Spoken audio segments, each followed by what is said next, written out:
You know, Leah, something I love about not just CoastLife, but our community is when people share their stories and people can relate to them. Because so many times the community comes together and we really support each other. So we're very happy today to introduce you to a lovely lady on the CoastLife couch. We have Joyce Prater with us today. Joyce, you're going to be sharing your story with us and also why the Southern Delaware Heart Walk means so much to you. But first, I just want to thank you for being here today. Yeah. Well, thank you for having me. Of course. As I said, I live very close, so you're like my neighbors. That's right. Yeah. Well, yeah, we love having our neighbors in studio. Yes, definitely. So you're going to talk to us today about the Southern Delaware Heart Walk, but first, if you don't mind just sharing your story, why heart health and research is so important to you.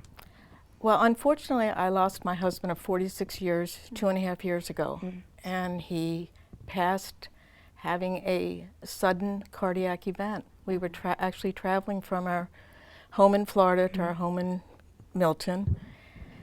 And it wasn't anything that could have been predicted, or it wasn't expected. It was so sudden. And it just put me in the mood that I don't know what to do now. What do I do?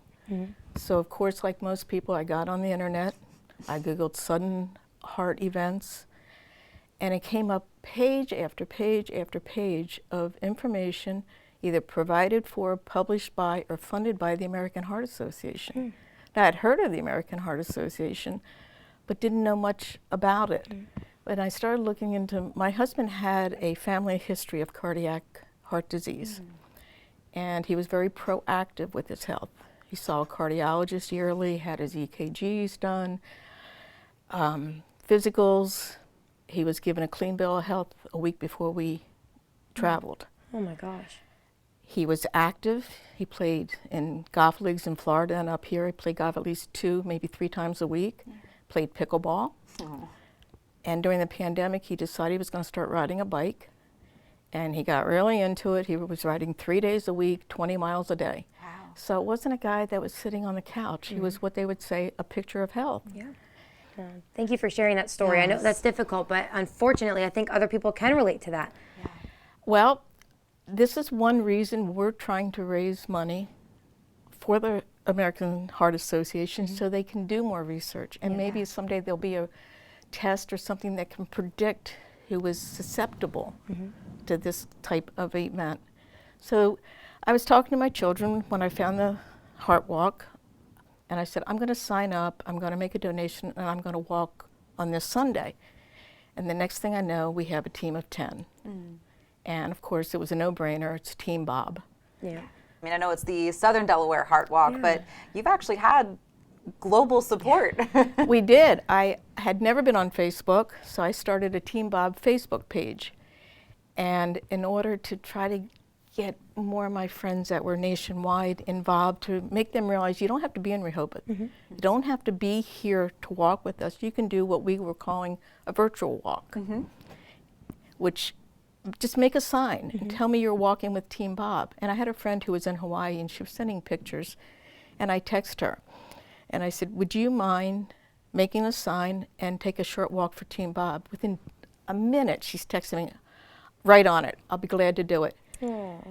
Within 5 minutes she sent me a beautiful sign and she's out for her walk. And that just made me realize that my family is not the only one that wants to remember Bob and wants to help.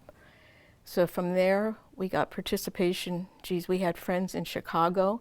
They walked 16 miles in 3 days. And I'm like, you don't have to do that. You can walk down your driveway and back. So we had participation from Chicago, New York, all down the East Coast, Wilmington, Rehoboth, Lewis, Cape May, Charleston. Our friends in Florida actually walked on the beach and they had their own Team Bob shirts made. Oh, that's great. And then we also had participation from London and Grand Cayman. So we had a lot of signs out there. And I think it brought the interest in, and it did bring donations in, and that was our whole goal. So if people want to donate to Team Bob, because we're Team Bob, and I know people watching are Team Bob now too, so how can they make those donations? You go on to www.2.heart.org, and you'll see the teams, and you just put in Team Bob. My name appears there because I think I'm the 3rd or 4th highest earner so far this year. Nice. So you can click on either just Team Bob or on me and make a donation. And if you'd like to come out, if you want to join Team Bob, if you want to support us, just come out. Perfect. So when is the walk for people who want to join? It's November 5th.